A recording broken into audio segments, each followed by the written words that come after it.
Hello friends, welcome back to Anvesha Raj channel. आज हम लोग पढ़ेंगे उच्च अधिगम संस्थाओं में शिक्षण की पद्धति, अध्यापक केंद्रित बनाम शिक्षार्थी केंद्रित पद्धति। ठीक है, तो इस टॉपिक को हम लोग पूरे विस्तार से पढ़ेंगे। ठीक है, ये जो टॉपिक है ये यूजीसी नेट के फर्स्ट पेपर में है, तो इस टॉपिक को हम लोग पूरे विस्तार से पढ़ेंगे। ठीक है, सबसे पहले हम लोग देखते हैं कि शिक्षण पद्धतियाँ क्या होती है।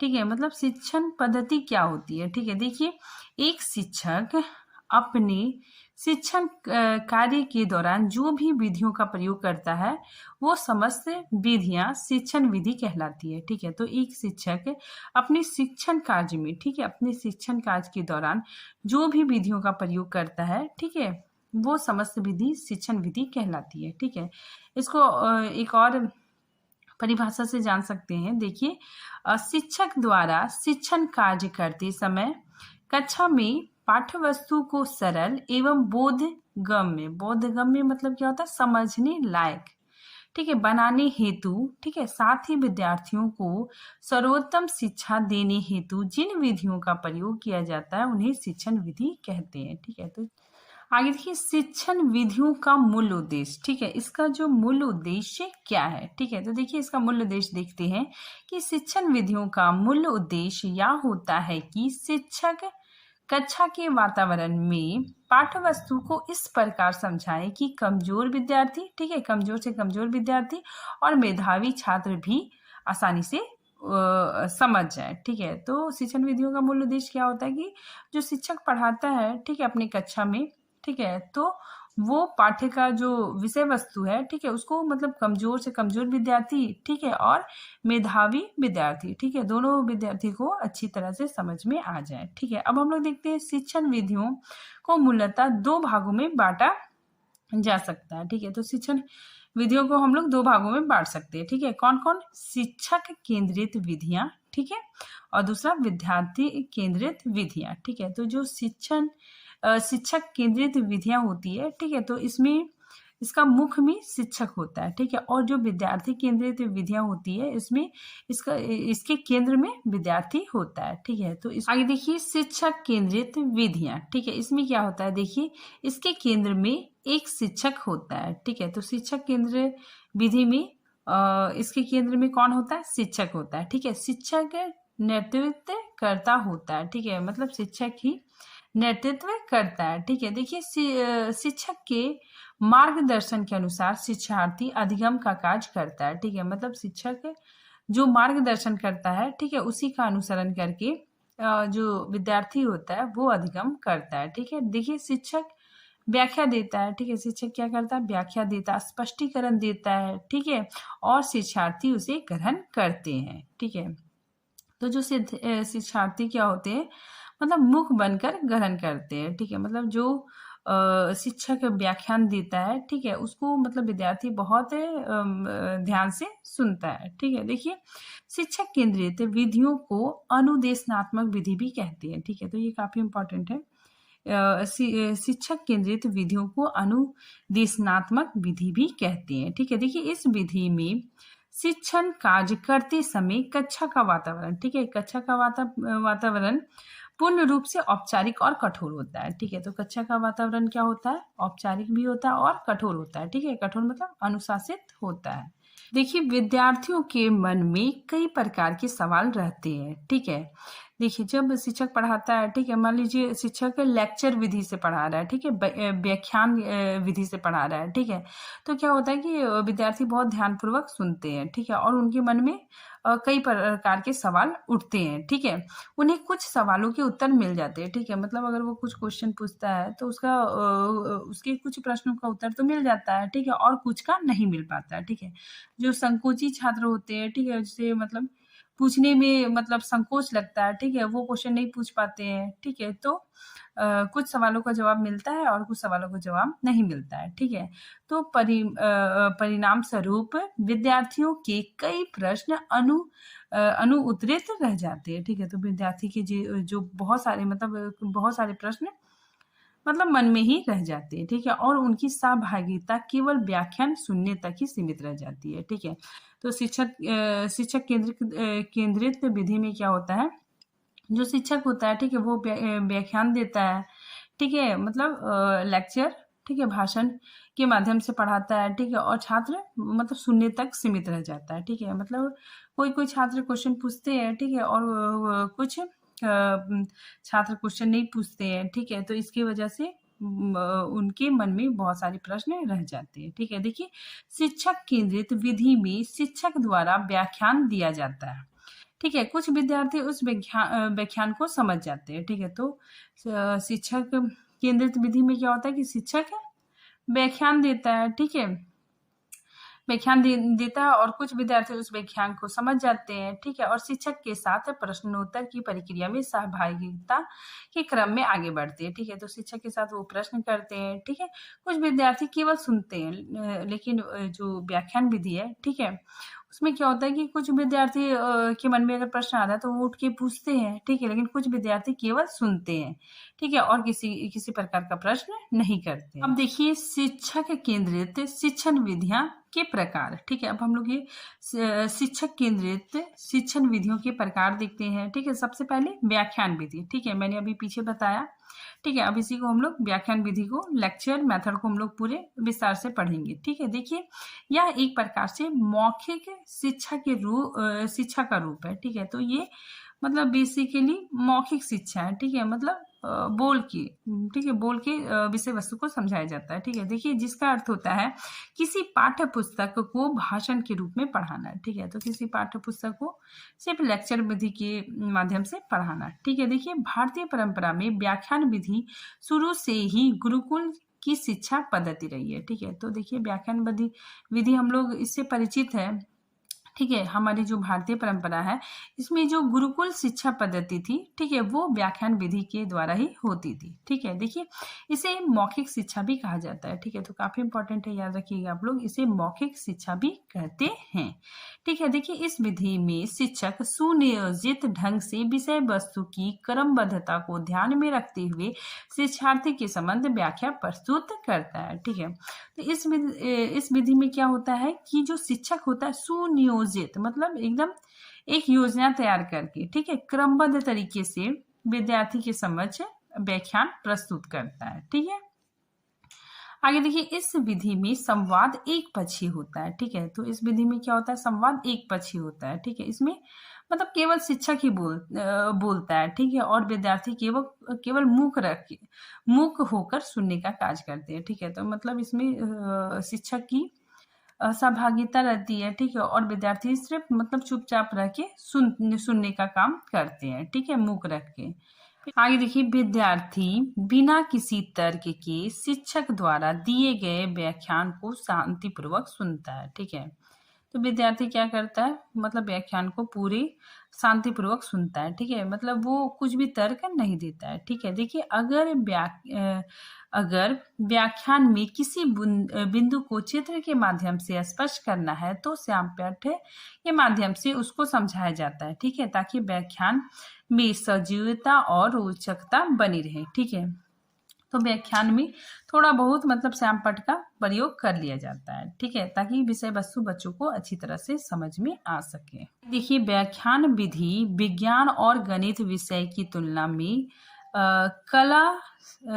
कला के विषयों के लिए अधिक उपयोगी होता है, ठीक है, तो ये जो व्याख्यान विधि है, ठीक है, तो ये विज्ञान और गणित के लिए मतलब उपयोगी नहीं है, ठीक है, कला के विषय को पढ़ाने के लिए ये उपयोगी है, ठीक है, और विज्ञान और गणित विषय के लिए ये सार्थक सिद्ध नहीं होती, ठीक है। आगे देखिए, हम लोग व्याख्यान विधि के गुण देखते हैं, ठीक है। देखिए, यह उच्च कक्षाओं के लिए उपयोगी होता है, ठीक है, तो यह विधि उच्च कक्षाओं के लिए उपयोगी होता है, ठीक है, क्योंकि हम लोग देखते हैं कॉलेज वगैरह में जो मतलब जो प्रोफेसर है वो लेक्चर विधि का ही प्रयोग करते हैं, ठीक है। देखिए, यह समय, परिश्रम व धन्य की दृष्टि से कम खर्चीली होती है, ठीक है।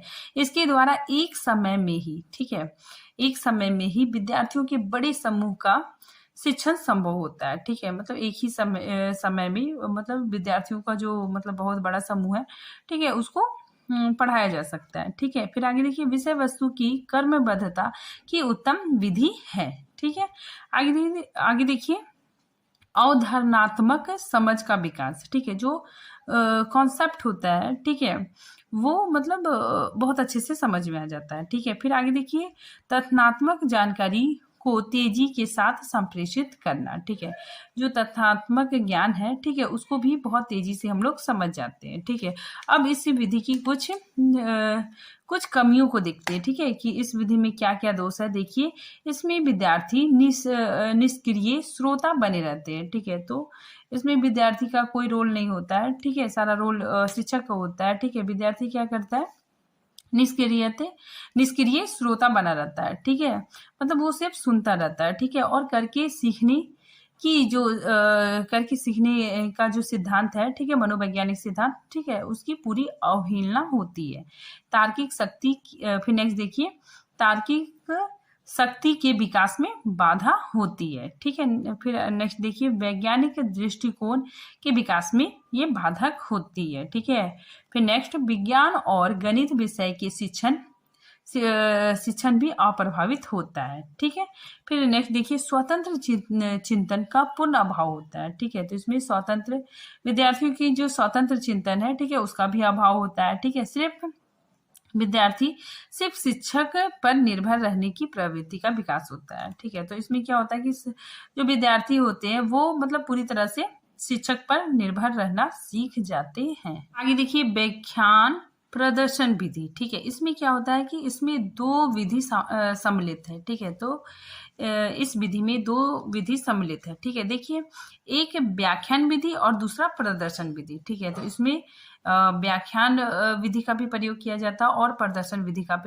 भी प्रयोग किया जाता है। ठीक है, देखिए, इसमें व्याख्यान विधि के साथ साथ प्रदर्शन विधि का भी समावेश होता है। ठीक है, इसके अंतर्गत शिक्षक द्वारा विद्यार्थियों के समझ प्रयोग करके, ठीक है, जो शिक्षक होता है वो विद्यार्थियों के समझ प्रयोग करके, ठीक है, प्रयोग करके विद्यार्थियों के सामने प्रदर्शित करके सिखलाता है। ठीक है, जैसे देखिए, जो कंप्यूटर में अगर कुछ जो शिक्षक है, ठीक है, वो बता रहा है, ठीक है, कुछ प्रेजेंटेशन दे के, ठीक है, बच्चों को बतला रहा है, तो उसमें मतलब क्या होता है कि शिक्षक करके दिखलाता है। ठीक है, करके दिखलाता है कि मतलब ये कैसे हो रहा है। ठीक है, आजकल तो विद्यालय में प्रोजेक्टर ये सब भी लग गया है। ठीक है, तो वो सब में मतलब सब कुछ उसमें क्या होता है कि शिक्षक करके दिखलाता है। ठीक है, विद्यार्थियों के सामने प्रदर्शित करता है। ठीक है, कि ये कैसे किया जाता है। ठीक है, इसी दौरान वो उससे क्या करता है, प्रश्न भी पूछता है। ठीक है, आगे देखिए, किसी घटना, परिस्थिति, वस्तु आदि को दृश्य रूप में, ठीक है, मतलब कंप्यूटर में कुछ भी दिखा के दृश्य रूप में विद्यार्थियों के समझ प्रदर्शित कर उसे स्पष्ट करना ही इस विधि का मुख्य उद्देश्य है। ठीक है, फिर आगे देखिए, इस विधि में विद्यार्थियों को भी क्रिया के पर्याप्त अवसर दिए जाते हैं। ठीक है, उन्हें प्रश्न पूछने व प्रदर्शन में सहायता देने के कई अवसर मिलते हैं।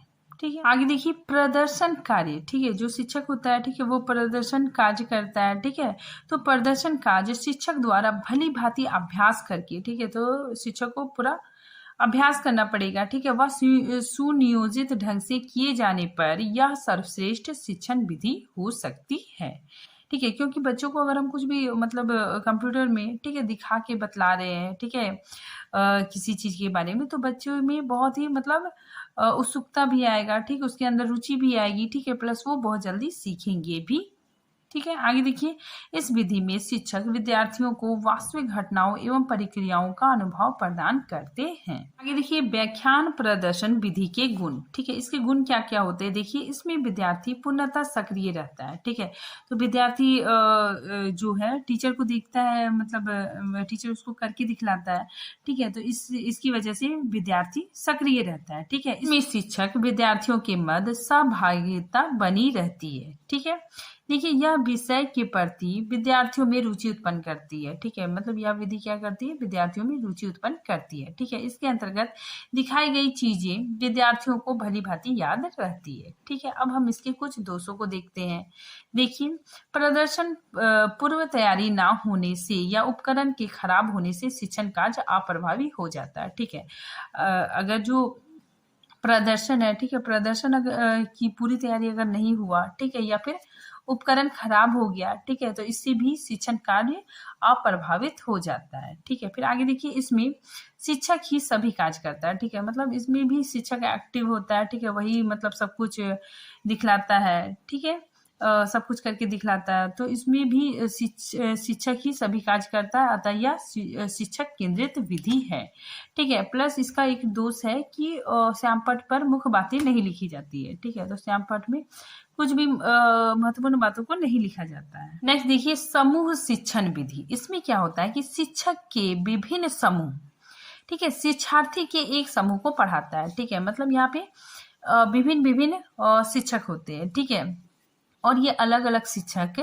एक ही समूह को, ठीक है, एक ही शिक्षार्थी समूह को पढ़ाते हैं, ठीक है। देखिए, इसमें हम लोग इस विधि को हम लोग अध्ययन करते हैं। देखिए, इस शिक्षण विधि में एक ही समय में 2 या 2 से अधिक शिक्षक विषय संबंधी ज्ञान देते हैं, ठीक है। तो इसमें इस शिक्षण विधि में क्या होता है कि 2 या 2 से अधिक शिक्षक विषय संबंधित ज्ञान देते हैं, ठीक है। देखिए, इसमें क्या होता है कि इसमें कोई शिक्षक मतलब सिद्धांत बता दिया, ठीक है, कोई उस सिद्धांत की व्यवहारिकता बता दिया, ठीक है, कोई उसके महत्व को बता दिया, ठीक है। तो अगर इसमें कोई टॉपिक चल रहा है तो एक शिक्षक हो गया, वो सिद्धांत बता दिया, ठीक है, दूसरा उसकी व्यवहारिकता, सिद्धांत के व्यवहारिकता बता दिया, ठीक है, तीसरा शिक्षक उसके महत्व को बता दिया, ठीक है। तो इसमें क्या होता है कि अलग अलग शिक्षक, मतलब अलग अलग शिक्षकों का समूह शिक्षार्थी के एक समूह को पढ़ाता है। अब हम इसके गुण को देखते हैं, ठीक है। देखिए, इसके द्वारा छात्रों को एक ही प्लेटफॉर्म में अच्छे और कुशल शिक्षकों से जुड़ने का अवसर मिलता है, ठीक है। तो इस शिक्षण विधि में क्या होता है कि छात्रों को मतलब एक ही जगह पे, ठीक है, एक ही प्लेटफॉर्म में मतलब अच्छे, ठीक है, मतलब कुशल शिक्षकों से जुड़ने का मौका मिलता है, ठीक है, और बेहतर ज्ञान प्राप्त करने का मौका मिलता है, ठीक है। आगे देखिए, इसमें शिक्षण तकनीकी और उपकरण का प्रयोग कर शिक्षार्थी के व्यवहारिक पक्ष को मजबूत किया जाता है, ठीक है। तो इसमें क्या होता है कि व्यवहारिक पक्ष मतलब व्यवहारिक ज्ञान दिया जाता है, ठीक है, प्रैक्टिकल नॉलेज दिया जाता है, ठीक है। अब इस विधि के दोष को हम लोग देखते हैं। देखिए, इसमें शिक्षण कार्य के लिए अधिक शिक्षकों की आवश्यकता होती है, ठीक है। तो इस शिक्षण विधि में अधिक शिक्षकों की आवश्यकता पड़ती है, ठीक है, और इस शिक्षण विधि से विशेष दक्षता पूर्ण शिक्षकों को ढूंढना जटिल हो जाता है, ठीक है। तो इतने मतलब दक्षता पूर्व, ठीक है, कौशलपूर्ण शिक्षकों को ढूंढना भी बहुत मुश्किल हो जाता है, ठीक है। निर्धारण, आगे देखिए, निर्धारण, योजना निर्माण और प्रबंधन के लिए अधिक समय की आवश्यकता होती है, ठीक है। तो इसमें जो योजना निर्माण हो गया, ठीक है, प्रबंधन के लिए बहुत ज्यादा समय की आवश्यकता होती है, ठीक है, तो ये भी इसकी कमी है। नेक्स्ट देखिए, प्रश्नोत्तर शिक्षण विधि। इसमें क्या होता है, देखिए, शिक्षार्थी से प्रश्न किया जाता है, ठीक है। प्रश्नोत्तर विधि तो बहुत इजी है। इसमें क्या होता है कि जो शिक्षक होता है वो शिक्षार्थी से प्रश्न पूछकर, ठीक है, प्रश्नों के माध्यम से शिक्षार्थी को सिखाने का, ठीक है, या फिर अधिगम कराने का प्रयास करता है, ठीक है। देखिए, इसमें शिक्षार्थी से प्रश्न किया जाता है। इस विधि में क्या होता है, शिक्षार्थी से प्रश्न किया जाता है, प्रश्न के माध्यम से शिक्षार्थी को, ठीक है, विद्यार्थियों को सिखाने का प्रयास किया जाता है, ठीक है। फिर आगे देखिए, प्रश्नोत्तर विधि में सुकराती, ठीक है, ये काफी इंपॉर्टेंट है, सुकराती विधि भी कहा जाता है, ठीक है। फिर नेक्स्ट देखिए, यह विधि प्रश्नोत्तर क्रियाकलाप के दौरान छात्र अधिक सक्रिय प्रतिक्रिया को व्यक्त करते हैं, ठीक है। अगर प्रश्न पूछते हैं टीचर, तो शिक्षक जो विद्यार्थी होता है वो क्या होता है, बहुत ज्यादा सक्रिय हो जाता है, बहुत ज्यादा एक्टिव हो जाता है, ठीक है, और अपनी प्रतिक्रिया देता है, ठीक है, क्वेश्चन का आंसर बतलाता है, ठीक है। तो बच्चे काफी एक्टिव हो जाते हैं, ठीक है। छात्रों के ज्ञान मूल्यांकन का भी अवसर प्रदान करता है, ठीक है। तो छात्रों को ने कितना सीखा, ठीक है, इसका भी मूल्यांकन आसानी से हो जाता है, ठीक है। फिर देखिए, इस विधि के मूलतः 3 सोपान होते हैं, ठीक है। तो इस विधि के मूलतः 3 सोपान होते हैं, ठीक है। पहला क्या होता है, प्रश्न निर्माण करना, ठीक है। शिक्षक क्या करता है, प्रश्न निर्माण करता है, ठीक है। प्रश्नों का प्रस्तुतिकरण, इसमें क्या होता है कि प्रश्नों को कक्षा में कैसे प्रस्तुत करें, ठीक है। तो कक्षा में प्रस्तुतिकरण भी जरूरी है, ठीक है, प्रश्नों का प्रस्तुतिकरण। फिर आगे देखिए, विद्यार्थियों के माध्यम से नवीन ज्ञान का अनावरण, ठीक है, अनावरण मतलब अनुमान, ठीक है। तो इसमें बताया जा रहा है कि जब विद्यार्थी उत्तर देते हैं, ठीक है, तो हमें पता चलता है कि उन्होंने क्या सीखा, ठीक है, क्या ज्ञान प्राप्त किया, ठीक है, इसका भी हम लोग अनुमान लगा सकते हैं, ठीक है। एक शिक्षक अनुमान लगा सकता है कि विद्यार्थी ने अब तक क्या क्या सीख लिया, ठीक है। फिर देखिए इस शिक्षण विधि का गुण क्या है। देखिए इस शिक्षण विधि को सभी प्रकार के विषयों व परिस्थितियों के लिए प्रयोग किया जाता है, ठीक है। तो प्रश्नोत्तर विधि का प्रयोग हर विषय के लिए किया जाता है, ठीक है, सारे विषय के लिए यह उपयोगी है, ठीक है। नेक्स्ट देखिए, यह विधि शिक्षार्थी के संप्रेषण क्षमता को बढ़ाने में सहायता होती है, ठीक है। तो इसके द्वारा शिक्षार्थी अपने बात को मतलब कहने में सक्षम हो पाता है, ठीक है। तो शिक्षार्थी की संप्रेषण क्षमता को बढ़ाता है, ठीक है। फिर इसके दोष को देखते हैं कि शिक्षण की यह पद्धति संकोची छात्र के लिए लाभदायक नहीं होता है, ठीक है। जो संकोची छात्र है, ठीक है, जिसे मतलब प्रश्न का आंसर देने में या फिर क्वेश्चन पूछने में जिसको झिझक होती है, ठीक है, तो उन छात्रों के लिए ये लाभदायक नहीं है।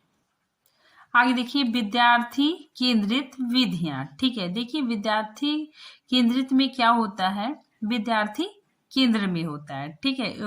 उसमें शिक्षक केंद्र में होता था, ठीक है। अभी हम लोग जो विद्यार्थी केंद्रित विधियां पढ़ रहे हैं, इसमें जो केंद्र में विद्यार्थी होता है, ठीक है। देखिए इस शिक्षण विधि में विद्यार्थी केंद्र में होता है, ठीक है। ये डायग्राम से भी आप लोग समझ सकते हैं कि जो यहाँ पे केंद्र में कौन है, विद्यार्थी है, ठीक है। और इसके चारों तरफ सपोर्ट शिक्षक का है, ठीक है। मतलब विद्यार्थी को कुछ भी प्रॉब्लम होगा तो शिक्षक इसकी विद्यार्थी की मदद करेंगे, ठीक है। लेकिन केंद्र में विद्यार्थी होगा। इसमें देखिए इसमें विद्यार्थी के मनोविज्ञान को समझते हुए शिक्षण की व्यवस्था की जाती है, ठीक है। तो विद्यार्थी के मनोविज्ञान को समझते हुए शिक्षण की व्यवस्था की जाती है, ठीक है। और उसकी समस्या का समाधान किया जाता है, ठीक है। तो इसमें जो विद्यार्थी की जो समस्या है, ठीक है, उसका समाधान मतलब किया जाता है, ठीक है। फिर आगे देखिए इस विधि का मुख्य उद्देश्य विद्यार्थियों की रुचि तथा क्षमताओं को ध्यान में रखकर शिक्षा प्रदान करना होता है, ठीक है। तो इस विधि में क्या होता है कि विद्यार्थी का जो रुचि है, ठीक है, उसका इंटरेस्ट है, ठीक है, उसकी क्षमताओं को ध्यान में रखकर शिक्षा प्रदान किया जाता है, ठीक है। फिर देखिए इस विधि में व्यक्तिगत शिक्षण को महत्व दिया जाता है, ठीक है। फिर नेक्स्ट देखिए जॉन डीवी, ठीक है, जॉन डीवी ने विद्यार्थी केंद्रित शिक्षा का समर्थन किया है, ठीक है। अब देखिए अब हम लोग शिक्षार्थी केंद्रित शिक्षण विधियों के प्रकार देखेंगे। लिंग्विस्टिक विधि या अन्वेषण विधि, ठीक है। देखिए इसमें इस विधि के प्रमुख प्रवर्तक H.E. आर्मस्ट्रॉन्ग है, ठीक है। फिर देखिए इसमें विद्यार्थी स्वयं से, ठीक है, स्वयं से अपनी समस्याओं का समाधान खोजता है, ठीक है। तो देखिए इसमें विद्यार्थी अब सक्रिय हो गया, ठीक है, एक्टिव हो गया, ठीक है। उसमें शिक्षक एक्टिव थे, ठीक है। अब जो शिक्षार्थी केंद्रित शिक्षण विधि है, ठीक है, इसमें विद्यार्थी सक्रिय होता है, ठीक है। देखिए इसमें विद्यार्थी स्वयं से अपनी समस्या का समाधान खोजता है, ठीक है, अपने आप अपनी समस्या का समाधान खोजता है, ठीक है। और इससे उसका बौद्धिक विकास होता है, ठीक है। तो वो अपनी समस्या का समाधान ढूंढेगा, ठीक है, तो इससे उसका बौद्धिक विकास होगा, ठीक है। नेक्स्ट इस विधि में विद्यार्थियों को स्वयं कार्य करने, ठीक है, मतलब विद्यार्थी क्या करते हैं, स्वयं कार्य करके सीखते हैं, ठीक है।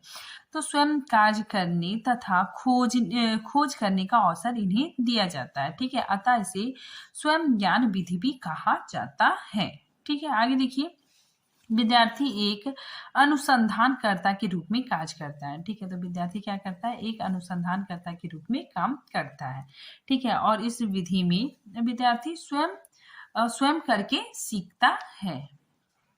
इस विधि को अन्वेषण विधि भी कहते हैं। इसके द्वारा उनमें निरीक्षण एवं तर्क क्षमता का विकास होता है, ठीक है।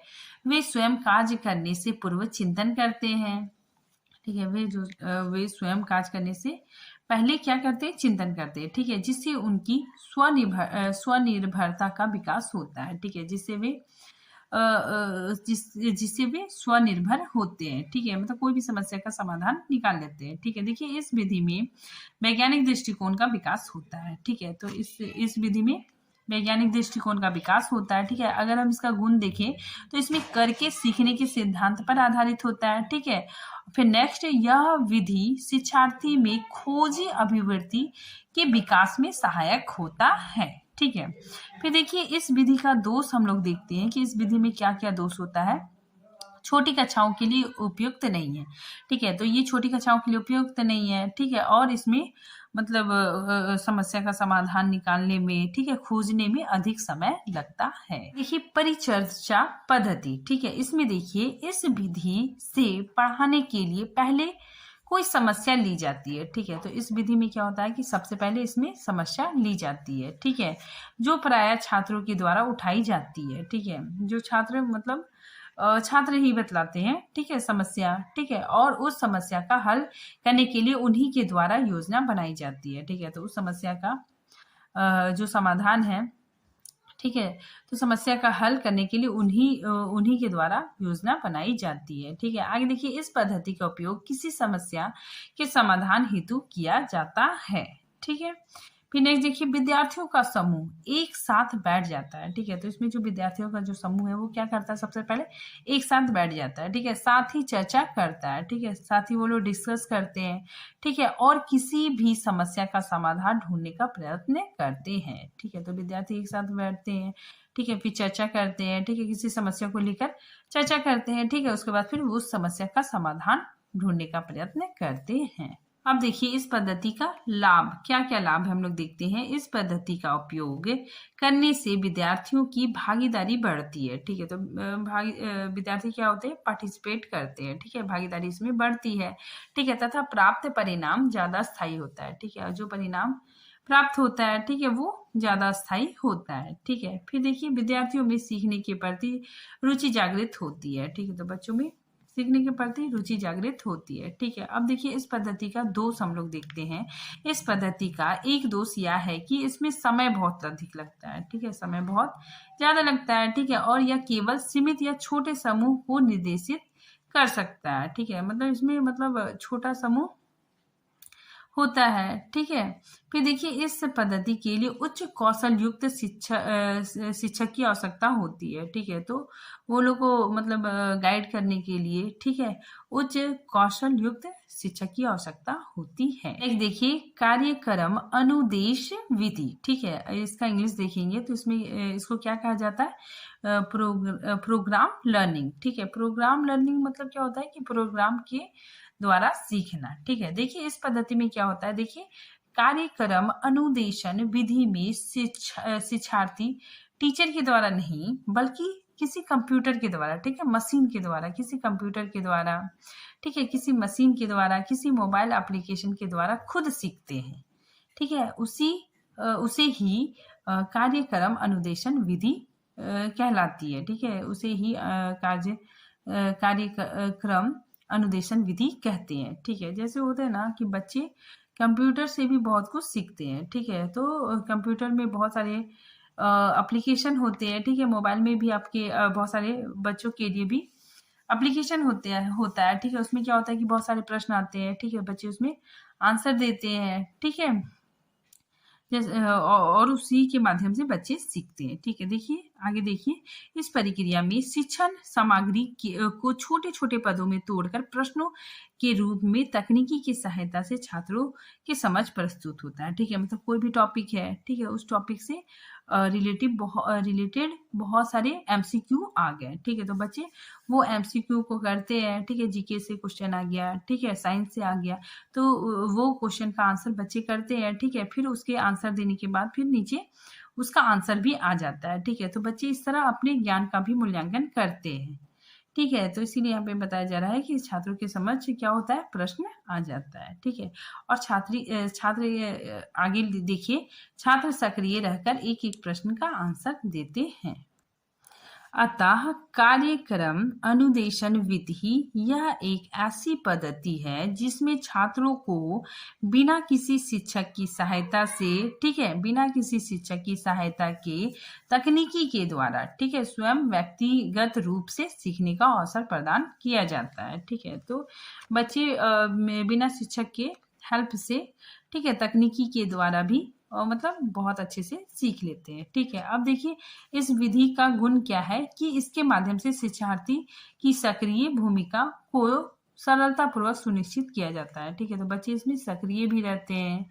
ठीक है, फिर हम इसके गुण को, इसके दोष को देखते हैं कि इस शिक्षण विधि में कुछ समय उपरांत विद्यार्थी को प्रेरणा का स्तर कम होने की संभावना बनी रहती है। ठीक है, मतलब विद्यार्थी कुछ देर करने के बाद उबाऊ महसूस करने लगते हैं। ठीक है, हम लोग देखते हैं प्रयोगशाला विधि। ठीक है, इसमें देखिए यह विधि खोज के सिद्धांत पर आधारित है। ठीक है, जिसके द्वारा किसी परिणाम तथ्यों का उल्लेख होता है। ठीक है, इस विधि में प्रयोगशाला में प्रयोग द्वारा स्वयं ही निष्कर्ष निकालकर अवधारणा, ठीक है, मतलब कॉन्सेप्ट विकसित किया जाता है। ठीक है, तो बच्चे देखिए जो प्रयोगशाला में जाके प्रयोग करते हैं, ठीक है, तो उससे वे मतलब करके सीखते हैं। ठीक है, और उनका जो मतलब कॉन्सेप्ट होता है वो भी विकसित होता है। ठीक है, फिर देखिए इस पद्धति में क्या होता है कि ज्ञान में रुचि और स्थायित्व बना रहता है। ठीक है, तो ज्ञान में क्या होता है, रुचि, बच्चों को सीखने में बहुत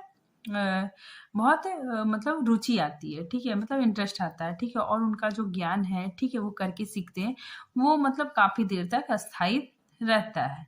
ठीक है, फिर देखिए इसका गुण, यह विधि छात्रों में विज्ञान के महत्व को समझने में सहायक होता है। ठीक है, तो विज्ञान विषय के लिए यह विधि काफी लाभप्रद होता है। ठीक है, अगर हम इसके दोष के बारे में बताएं, ठीक है, तो दोष के बारे में जाने तो इसका दोष क्या है कि उच्च वर्ग की कक्षाओं के लिए ये उपयुक्त है। ठीक है, छोटी कक्षाओं के लिए उपयुक्त नहीं है, लेकिन उच्च कक्षाओं के लिए काफी उपयुक्त है। ठीक है, और इसमें धन का व्यय भी अधिक होता है।